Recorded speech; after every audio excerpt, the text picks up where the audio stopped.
Michael Jackson ১৫০ বছর বাঁচতে চেয়েছিলেন। কারোর সাথে হাত মেলানোর সময় দস্তানা করতেন, মুখে মাস্ক পরতেন। নিজের দেখাশোনার জন্য বাড়িতে ১২ জন অভিজ্ঞ ডাক্তারও নিযুক্ত করেছিলেন। উদ্দেশ্য দীর্ঘ জীবন বেঁচে থাকা। এই ডাক্তাররা যারা তার মাথার চুল থেকে পায়ের নখ পর্যন্ত প্রতিদিন বেশ কয়েকবার পরীক্ষা করতেন। খাওয়ার পূর্বে তার খাবারগুলো ল্যাবরেটরিতে পরীক্ষা করে তারপর খাওয়ানো হতো। প্রতিদিন ব্যায়াম করানোর জন্য ১৫ জন লোক নিযুক্ত ছিল। মাইকেল জ্যাকসন ১৫০ বছর বাঁচার লক্ষ্যে এগিয়ে যাচ্ছিলেন। ঘুমাতেন অক্সিজেনযুক্ত বিছানায়। ন্যাচারাল অক্সিজেনের উপরে তার আস্থা ছিল না, তাই তিনি সিলিন্ডারে রাখা প্রক্রিয়াজাত বিশুদ্ধ অক্সিজেন ব্যবহার করতেন। নিজের জন্য অর্গান ডোনারও প্রস্তুত করে রেখেছিলেন, যাদের সমস্ত খরচ তিনি নিজে বহন করতেন, যাতে হঠাৎ প্রয়োজন হলে তারা কিডনি, ফুসফুস, চোখ ইত্যাদি অঙ্গ প্রত্যঙ্গ মাইকেলকে ডোনেট করতে পারে। এত চেষ্টা করেও তিনি কি তার নির্ধারিত হায়াতের একটি দিনও বেশি বাঁচতে পেরেছেন?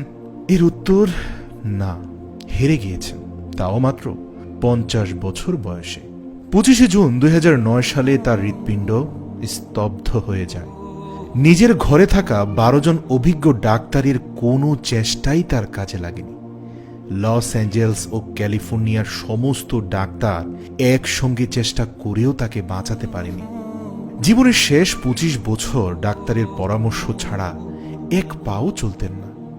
যিনি নিজেকে ১৫০ বছর বাঁচিয়ে রাখার স্বপ্ন দেখতেন, তার স্বপ্ন অধরাই থেকে গিয়েছিল।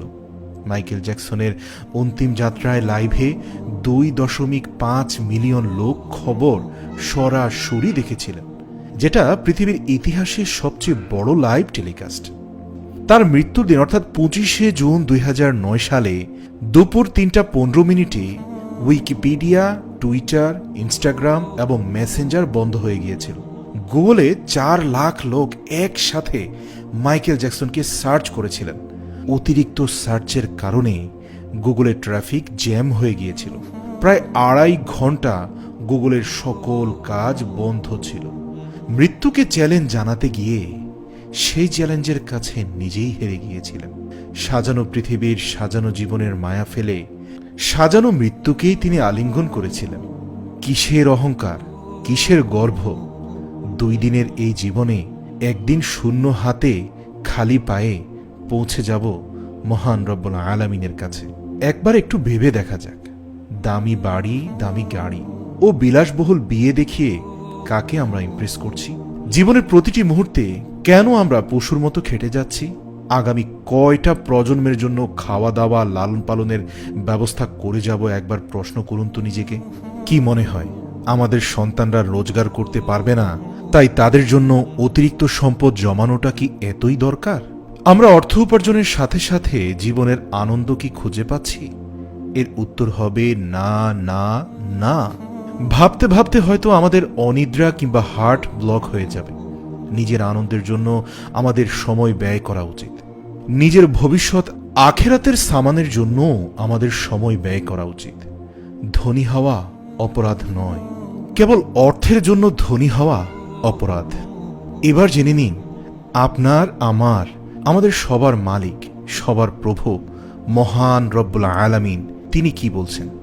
সূরা রাদের ২৬ নম্বর আয়াতে বলছেন, আল্লাহ যার জন্য ইচ্ছা তার জীবনোপকরণ বৃদ্ধি করে দেন এবং যার জন্য ইচ্ছা তা সংকুচিত করেন। কিন্তু এরা পার্থিব জীবনের প্রতি বড়ই মুগ্ধ। পার্থিব জগৎ পরকালের তুলনায় ক্ষণস্থায়ী ভোগের সামগ্রী ছাড়া আর কিছুই নয়। এছাড়াও রিজিক কম বেশি হওয়ার কারণ কি? এর উত্তরে আল্লাহ তাআলা সূরা আশ-শুরার ২৭ নম্বর আয়াতে বলেন, যদি আল্লাহ তার সব বান্দাকে প্রচুর রিজিক দিতেন তাহলে তারা পৃথিবীতে বিপর্যয় সৃষ্টি করত, কিন্তু তিনি যে পরিমাণ ইচ্ছা সেই পরিমাণ রিজিক অবতীর্ণ করেন। আমাদের ভিডিওগুলো ভালো লাগলে আমাদের পেজে লাইক দিতে পারেন এবং আমাদের ইউটিউব চ্যানেল সাবস্ক্রাইব করতে পারেন।